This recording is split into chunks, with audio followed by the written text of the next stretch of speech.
டாஸ்மார்க் வழக்கில் அமலாக்கத்துறைக்கு உச்சநீதிமன்றம் அடுக்கடுக்கான கேள்விகளை எழுப்பியிருக்கிறது. அது குறித்தான அண்மை செய்தி. அமலாக்கத்துறைக்கு உச்சநீதிமன்றம் கேள்விகளை முன்வைத்திருக்கக்கூடிய அந்த அண்மை தகவலை நாம் பார்த்து வருகிறோம். டாஸ்மார்க் வழக்கு தொடர்பான விசாரணையில் நீதிமன்றம் அமலாக்கத்துறைக்கு கேள்விகளை முன்வைத்திருக்கிறது.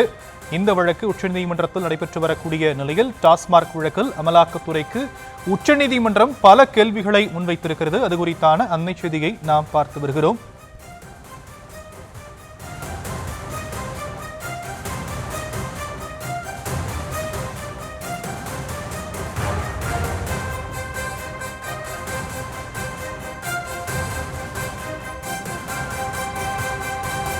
டாஸ்மாக் வழக்கில் அமலாக்கத்துறைக்கு உச்சநீதிமன்றம் கேள்விகளை முன்வைத்திருக்கக்கூடிய அண்மை செய்தி. அமலாக்கத்துறை விசாரணை கூட்டாட்சிக்கு எதிரானதாக இல்லையா என உச்சநீதிமன்றம் அமலாக்கத்துறைக்கு கேள்வியாக கேட்டிருக்கக்கூடிய அந்த அண்மை தகவலை பார்த்து வருகிறோம். டாஸ்மாக் தொடர்பான வழக்கு உச்சநீதிமன்றத்தில் நடைபெற்று வரக்கூடிய நிலையில் அமலாக்கத்துறைக்கு நீதிமன்றம் கேள்விகளை முன்வைத்திருக்கிறது.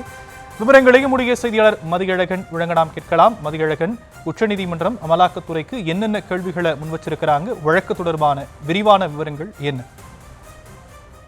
டாஸ்மார்க்கில் மோசடி நடைபெற்றதாக கூறி அமலாக்கத்துறை சோதனை நடத்தியது. இந்த நிலையில் அமலாக்கத்துறையினுடைய இந்த நடவடிக்கைக்கு எதிராக உச்சநீதிமன்றத்தில் அமலாக்கத்துறை மற்றும் தமிழ்நாடு சார்பில் மேல்முறையீடு செய்யப்பட்டுள்ளது. இந்த வழக்கு தலைமை நீதிபதி BR கவாய் தலைமையிலான அமர்வில் விசாரணைக்கு வந்தது. அப்பொழுது தமிழ்நாடு அரசு தரப்பில் வாதங்களானது முன்வைக்கப்பட்டன. இந்த முறைகேடு நடந்ததாக கூறப்படும் விவகாரத்தில் 41 வழக்குகள் பதிவு செய்யப்பட்டிருப்பதாகவும் வழக்குகளை பதிவு செய்யக்கூடியதே தமிழ்நாடு அரசு என்றும் தெரிவிக்கப்பட்டுள்ளது. வழக்கு விசாரணை நடைபெற்று வரக்கூடிய நிலையில் திடீரென அமலாக்கத்துறை டாஸ்மாக் அலுவலகத்தில் வந்து சோதனை நடத்தியதோடு ஊழியர்களுடைய செல்போன்களை கைப்பற்றி அதில் இருக்கக்கூடிய மென்பொருட்கள், கணினிகள் உள்ளிட்டவற்றை கைப்பற்றியதாகவும் தெரிவிக்கப்பட்டது.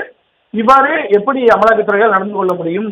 ஒரு சிலர் தவறு செய்திருந்தால் சம்பந்தப்பட்டவர்கள் மீது நடவடிக்கை எடுப்பதை விட்டுவிட்டு நிறுவனத்தின் மீது நடவடிக்கை எடுப்பது எந்த வகையை நியாயப்படுத்த முடியும் எனவும் இப்போது அமலாக்கத்துறை ஒரு நடவடிக்கையை மேற்கொண்டு வருகிறது. எந்த வழக்காக இருந்தாலும் உடனடியாக ஊழல் தடுப்பு குற்றம் மற்றும் சட்டவிரோத பணப்பரிவர்த்தனை உள்ளிட்டவைகளை சட்டப்பிரிவின் கீழ் விசாரிப்பதாகவும் தெரிவிக்கப்பட்டது. அமலாக்கத்துறை தரப்பில் இந்த விவகாரத்தில் சில தகவல்களின் அடிப்படையில் தான் சோதனை நடத்தப்பட்டதாகவும் அதே வேளையில் சோதனையின் பொழுது அனைவரும் கண்ணியமாக நடத்தப்பட்டதாகவும் பெருமளவில் ஊழல் நடந்திருப்பதும் சட்டவிரோத பணப்பரிவர்த்தனை நடைபெற்றுள்ளதாகவும் அமலாக்கத்துறை தரப்பில் குற்றம் சாட்டப்பட்டது. தமிழ்நாடு அரசு தரப்பில் சட்டம் ஒழுங்கு மாநிலத்தின் கையில் இருக்கும் பொழுது அது தொடர்பான விவகாரங்கள் எப்படி அமலாக்கத்துறை நுழைய முடியும்?